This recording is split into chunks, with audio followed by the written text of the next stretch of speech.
So అవి గారు, wedding photography అంటే ప్రతి ఒక్కరికి ప్యాషన్ అండి. అండ్ కొంతమంది దాన్ని ఈ మధ్య కాలంలో ఏవో చేస్తున్నారు, అవసరమా అనే ఫీలింగ్ క్రియేట్ చేశారు. But wedding photography is an experience, అదొక ఎక్స్పీరియన్స్ అండ్ ఒక మెమరీ, లైఫ్ లాంగ్ వాళ్ళకి గుర్తుండిపోయేది. అసలు ఈ ఫీల్డ్లోకి, ఈ ఫోటోగ్రఫీ ఫీల్డ్లోకి రావాలని ఎందుకు మీకు అంత పిచ్చి క్రేజ్ ఏంటి?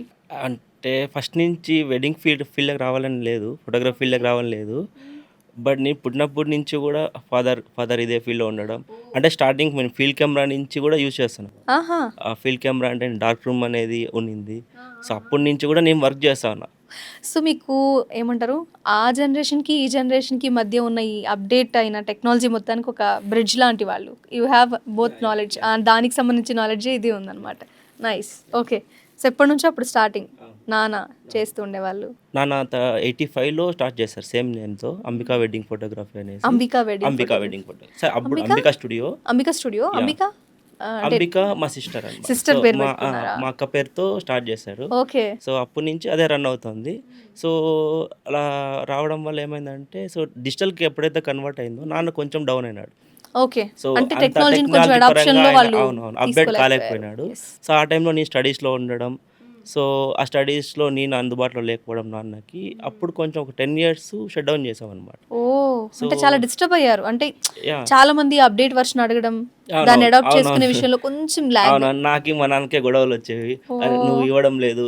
అనుకున్న ఆహా! క్వాలిటీ నువ్వు ఇవ్వడం లేదు అనేసి నాన్ననే నేను అనేవాడిని. ఓహ్! సో, నాకు ఇష్టం లేకుండే. So, okay. అంత క్వాలిటీ లేకుండా ఇవ్వడం మంచిది కాదు కదా అంటే అనేసి కస్టమర్ సాటిస్ఫాక్షన్ రైట్. ఉండట్లేదు. మీకు రైట్. నాలెడ్జ్ ఉంది అప్డేట్ ఎలా రైట్. రైట్. అవుతుంది ఏంటనేది. కాకపోతే స్టడీస్‌లో ఉండడం వల్ల నేను అంత కేర్ తీసుకోలేదు. సో, తర్వాత కూడా జాబ్ చేయడం. సో, కంటిన్యూ చేశాననమాట. ఎందుకో తెలీదు సడెన్‌గా ఏదైనా బిజినెస్ స్టార్ట్ చేద్దాం అనుకున్నాము. సో, బిజినెస్ స్టార్ట్ చేద్దాం అనుకున్నప్పుడు వేరే ఫీల్డ్‌లోకి ఎందుకెళ్ళాలి? ఇప్పుడు జాబ్ అన్నారు కదా! స్టడీస్ ఏంటి మీవి? BTech complete. BTech complete. So దానికి సాఫ్ట్‌వేరా మీరు? యాహ్! సాఫ్ట్‌వేర్ చేశాను చేశారు. ఆల్రెడీ. యాహ్! ఓహ్! ఆ ఎక్స్‌పీరియన్స్ అదే ఉంది. యాహ్! అది చూసుకున్నాను. ఓకే. ఓకే. ఒక 6 ఇయర్స్ వరకు చేశాననమాట. హ్మ్. 6 ఇయర్స్ చేసిన తర్వాత ఓకే. సో, ఎందుకో తెలీదు జాబ్ కంటిన్యూ చేస్తూనే ఇది స్టార్ట్ చేశాను. హ్మ్.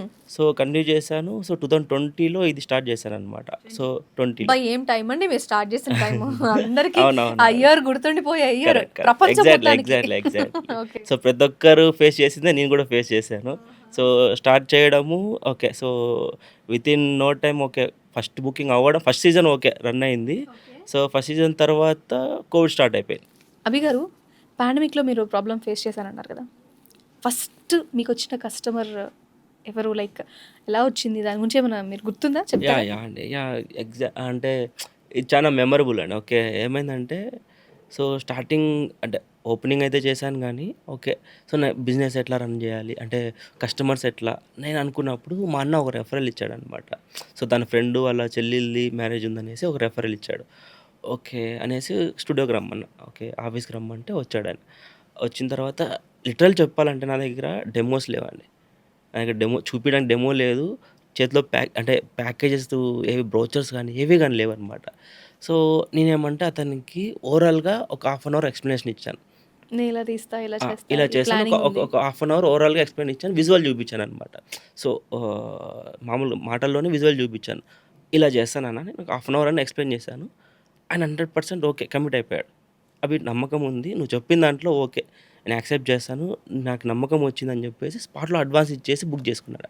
ఫస్ట్ మీరు చెప్పిన దానికి ఓకే ఫస్ట్ చేసి ఓకే చేసేసి ఓకే. బుక్ చేసేసాడు. నేను ఓకే. అంటే నాకు తెలీదు. అప్పట్లో నాకు తెలీదు. అంటే బ్రోచర్ ఉంది. ఇవి చెప్పాల్సిందే అనేది నాకు తెలీదు. నేను ఓరల్‌గా చెప్పేసాననమాట. నా కంటెంట్ ఏముంది, నా మైండ్‌లో ఏముంది మొత్తం ఆయనకి చెప్పేసాను. నేను ఇదే ఇస్తాను. నేను ఏదైతే చెప్పానో అది ఖచ్చితంగా నీకు ఇస్తాను అనైతే చెప్పాను ఆయనకి. సో, కట్ చేస్తే ఆయనకి వెడ్డింగ్ తర్వాత ఈవెంట్ అయిన తర్వాత ఆయన 100% సాటిస్ఫైడ్. సో, అది నాకు ప్లస్ పాయింట్. నేనెలా అంటే అన్నని దృష్టిలో పెట్టుకున్నా. అన్న నాకు రెఫరల్ ఇచ్చాడు. ఓకే. అన్నకి మంచి ఏమనంటే తన పేరు పోతది. అవును. లైక్ అన్నకి చెడ్డ పేరు రాకూడదు అనేది మైండ్‌లో పెట్టుకునేసి okay. So, pin to pin ఎక్కడే గాని ఇబ్బంది జరక్కోకుండా ఏదైతే చెప్పానో అంతకన్నా ఎక్కువే చేశాననమాట కస్టమర్‌కి. సో, అది నాకు ఫస్ట్ కస్టమరే బెస్ట్ ఎక్స్‌పీరియన్స్ మంచి అనమాట. Experience yeah! అయితే యాహ్! స్టార్టింగ్. అంటే యాహ్! మీ కెరియర్‌లో మిమ్మల్ని బూస్ట్ చేసి అవును. నిలబెట్టడానికి 100% ప్లస్ అవి అయింది. తర్వాత ఓకే. వాళ్ళ ఈవెంట్‌వి నేను ప్రమోషనల్‌కి వాడుకున్నా. సో, స్టిల్ ఇప్పటికి వాడుతున్నా. వాళ్ళ ఈవెంట్ ఏంటి అంటే ఓకే. సో, నాకు మంచిగొచ్చాయి. ఆ ఫోటోస్ మంచిగొచ్చాయి కాబట్టి సో, అవి నేను ప్రమోషనల్‌కి ఇప్పుడు కూడా వాడుకుంటున్నాను అనమాట ఆ ఫోటోస్‌ని. సో, అదే అనమాట. స్టార్టింగ్‌లో బ్రోచర్స్ కూడా లేకోకుండా ఓరల్‌లోనే జస్ట్ బుక్ అసలు చేశాను. ఏం రిఫరెన్స్ చూడకుండా వాళ్ళు ఇవ్వడం అవును. కూడా వాళ్ళు కూడా ఒక లేదు నా రకంగా దగ్గర ఒక ఆల్బమ్ గూడా లేదండి. సో, చూపియడానికి ఏమీ లేదు. సో, జస్ట్ ఓవరాల్‌గా ఫ్రెండ్ మా అన్నని నమ్మినారు వాళ్ళు. ఓకే. నేను మా అన్నకి ఓకే. సో, న్యాయం జేయాలా అన్న ఉద్దేశ్యంతో ఓకే. సో, వాళ్ళు నేను చెప్పిన దానికన్నా ఎక్కువనే చేశాను.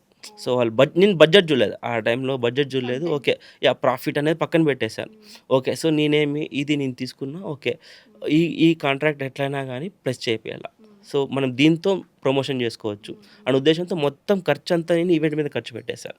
సో, నేను ప్రాఫిట్ అనేది ఒక్క రూపాయి గూడా ఆశించుకోకుండా పెట్టేశానన్నమాట. అది యాక్చువల్‌గా ప్లస్ పాయింట్ అయింది.